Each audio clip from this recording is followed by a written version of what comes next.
বন্ধুরা, সবাইকে জানাই শুভ সকালের অনেক প্রীতি ও শুভেচ্ছা। আজ 7ই আগস্ট, 1941 সালের 7ই আগস্ট। আজ বিশ্বকবি রবীন্দ্রনাথ ঠাকুরের প্রয়াণ দিবস। সেই উপলক্ষে একটা কবিতা, যেহেতু বর্ষাকালটা খুবই প্রিয় ঋতু রবীন্দ্রনাথের, তাই আজকে সোনার তরী কবিতাটা চেষ্টা করে তাকে শ্রদ্ধা জানাব। সোনার তরী, বিশ্বকবি রবীন্দ্রনাথ ঠাকুর। গগনে গরজে মেঘ, ঘন বরষা, কুলে একা বসে আছি, নাহি ভরসা। রাশি রাশি, ভাড়া ভাড়া, ধান কাটা হলো সারা। ধরা নদী, ক্ষুরো ধারা, খর পরশা। কাটিতে কাটিতে ধান, এলো বরষা। একখানি ছোট ক্ষেত, আমি একেলা, চারিদিকে বাঁকা জল, করিছে খেলা। পরপারে দেখি আঁকা, তরু ছায়া মশি মাখা। গ্রামখানি মেঘে ঢাকা, প্রভাত বেলা। ইপারেতে ছোট ক্ষেত, আমি একেলা।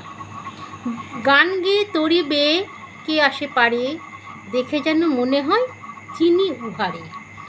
ভরা পালে চলে যায়, কোনো দিকে নাহি চাই। ঢেউগুলি নিরুপায়, ভাঙে দুধারে।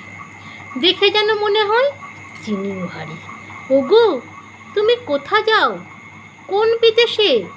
বারেক ভিড়াও তরি, কুলেতে এসে।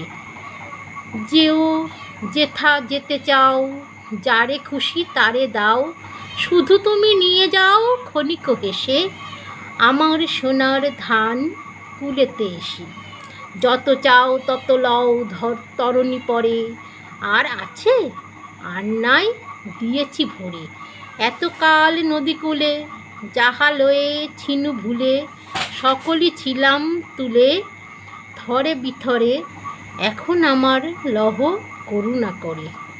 ঠাঁই নাই ঠাঁই নাই, ছোট সে তরি, আমারই সোনার ধানে গিয়েছে ভরি। শ্রাবণ গগন ঘিরে, ঘন মেঘ ঘুরে ফিরে। শূন্য নদীর তীরে, রহিনু পরি। যাহা ছিল নিয়ে গেল সোনার তরি। ভালো লাগলে বন্ধুরা কমেন্টে জানাবেন, চেষ্টা করলাম জাস্ট। ধন্যবাদ।